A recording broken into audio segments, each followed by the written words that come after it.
Hey everyone, I am Damian Rhett, and I pretty much rebranded my original YouTube channel where I was under a different pseudonym and I was releasing music, but I pretty much given up on that endeavor and trying to kind of continuing my own trail of what I did when I was with Broad Culture, and instead of doing stuff, and it's kind of like a collaborative channel with my wife.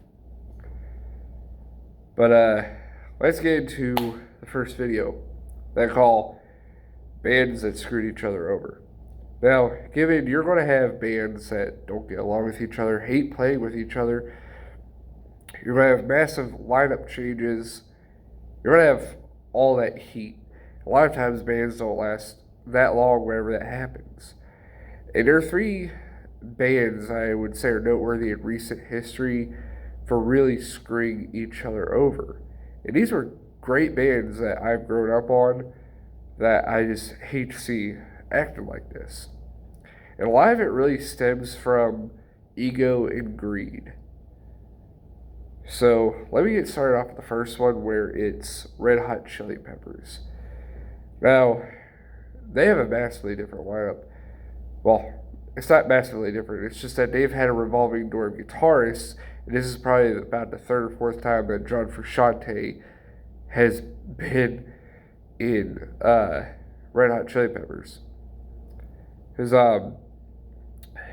after their one guitarist died, I can't remember his name.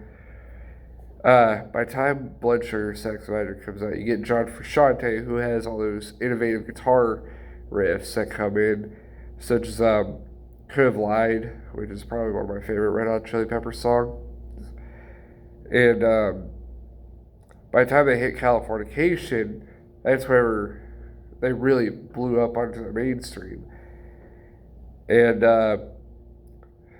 before there was Californication, there was a time when they did One Hot Minute. They had David Navarro as their guitarist, and that's probably one of their widely criticized albums because it was just during a bad time. It was a turbulent point of Red Hot Chili Peppers.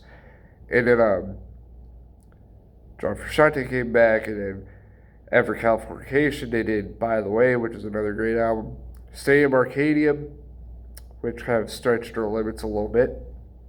Not my favorite. And then Frusciante left again, they bring in Josh Klinghoffer. Now, Josh Klinghoffer is no John Frusciante, but to me, he's better. He felt like a better fit to the Red Hot Chili Peppers, and he brought something different.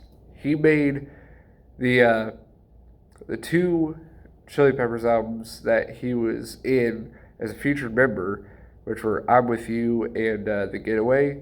He made those something of his own, because wherever you watch his music videos and those live performances, you can see the chemistry that Klinghoffer brings with the group. And then in 2020, when they started recording their new album, which was Unlimited Love, they announced Klinghoffer was out of the band and Frusciante was back in, which I kind of really feel that was worse than the Montreal Screwjob in the Attitude Era of pro wrestling.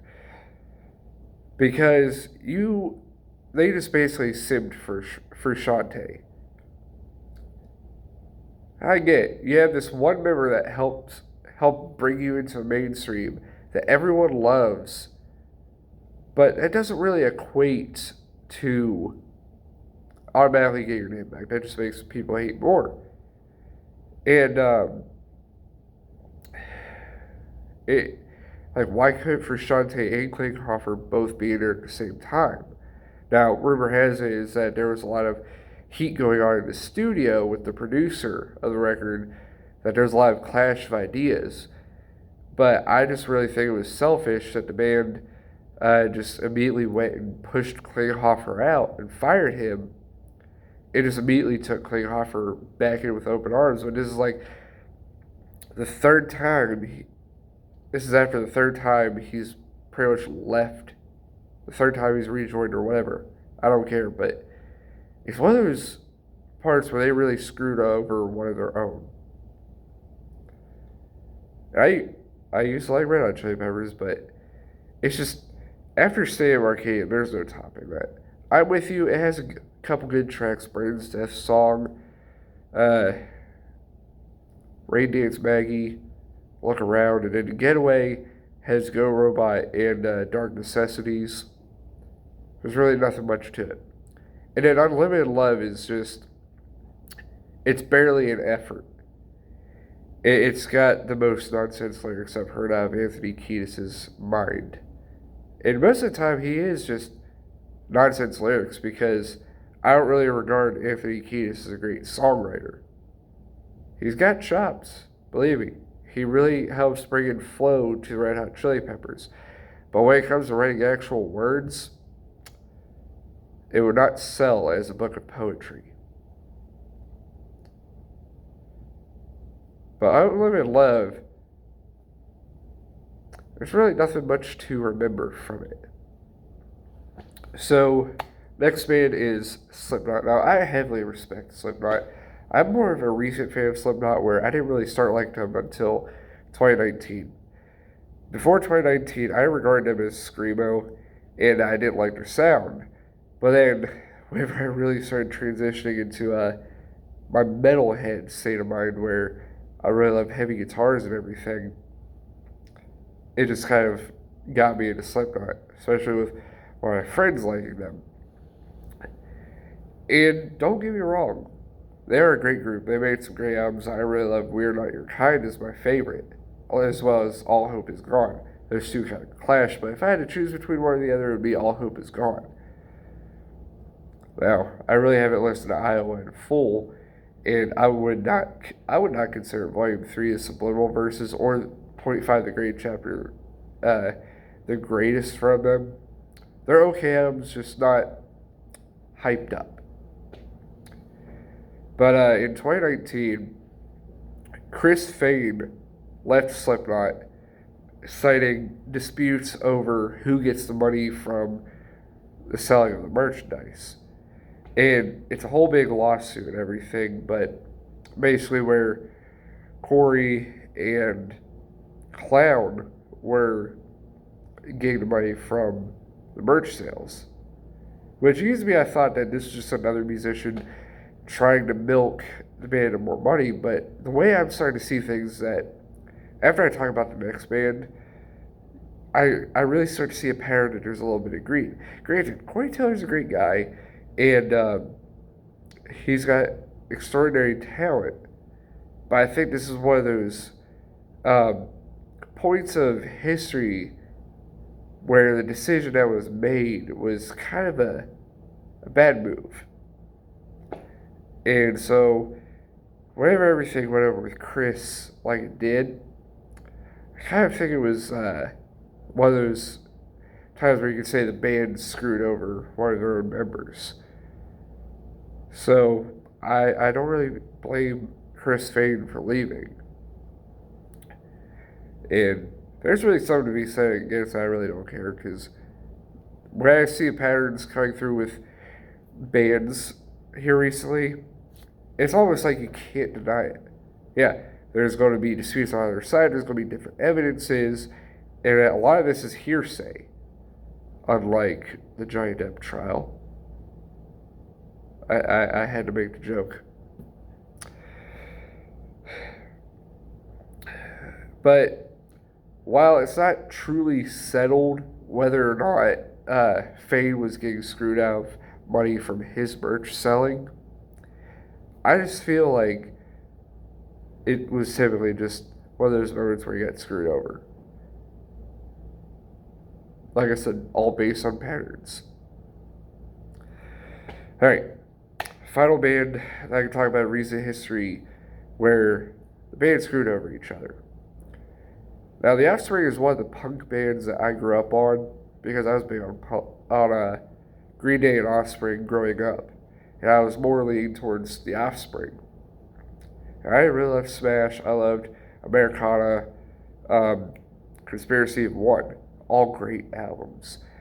And I loved Days Gone By, and then there was that long period of time where they weren't recording, they weren't really doing much. And that got excited whenever I heard they were recording an album. The next thing you know, their founding member, Greg K, gets kicked out because of a dispute over merch. Seeing the parallels here?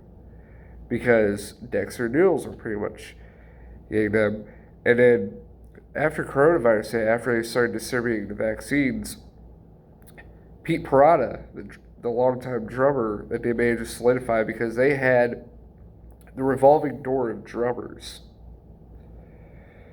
They kicked him out because Pete Parada wouldn't get the vaccine, but they failed to really understand Pete Parada has a health issue where he can't get the vaccine. And Dexter Hollis should have been able to recognize this, where he is a microbiologist who is quite a genius in the rock world. So whenever you got another merch dispute and you're kicking someone out for something that they can't control, you're really screwing them over. And this is where you start to see that Dexter and Noodles are controlling everything within the Offspring. And even then, they're just coming across a point where they're starting to seem like they've sold out. Because now things feel more half-hearted than ever with the Offspring. Because, there's not a whole lot of memorable songs off the new album, Let the Bad Times Roll. Yeah, I can list off several tracks I loved off of Days Go By. It's not everyone's favorite album, but it's still 10 times better than Let the Bad Times Roll. Because, really, like I said, it's half-hearted. They have this small little cover of In the Hall of the Mountain King that they just threw in there. They put in a piano version of Gone Away, and they include Coming For You, which should have just been a one-off track, but they just didn't have enough songs because they're not trying anymore. And then, as well, whenever that album released, they also talked about how they sold their entire catalog for, $19 million, and that they're happy about that. Usually a lot of bands aren't happy about selling their catalogs. Usually they only do that if they're really having a dispute with the company that had the catalog. But if you're selling the catalog because you're happy to get the money, that's throwing off a lot of red flags. So that's how I consider it problematic, because Motley Crue didn't even sell out. Wherever they had an issue after Vince left and such, they got their catalog back. But I still think the Offspring really screwed over Greg and Pete, because it's really apparent. It's almost like they sold out. They practically phoned in the new album, and it's no longer the Offspring. It's pretty much just the Dexter and Noodles show. But yeah, that's 3 bands that I can list that I know of that have practically screwed over their own members. Now, granted, Slipknot is kind of a gray area, because I'm more on Corey Taylor's side because Corey Taylor. But whenever you add in your own skepticism and looking at the patterns, it kind of gets you thinking. But the 2 definites on bands screwing over their own members were Red Hot Chili Peppers and the Offsprings. Some of the most classic bands, some of the most iconic bands in rock and roll that were especially prominent in the 90s, where their mainstream and blast off was. But that's all I have.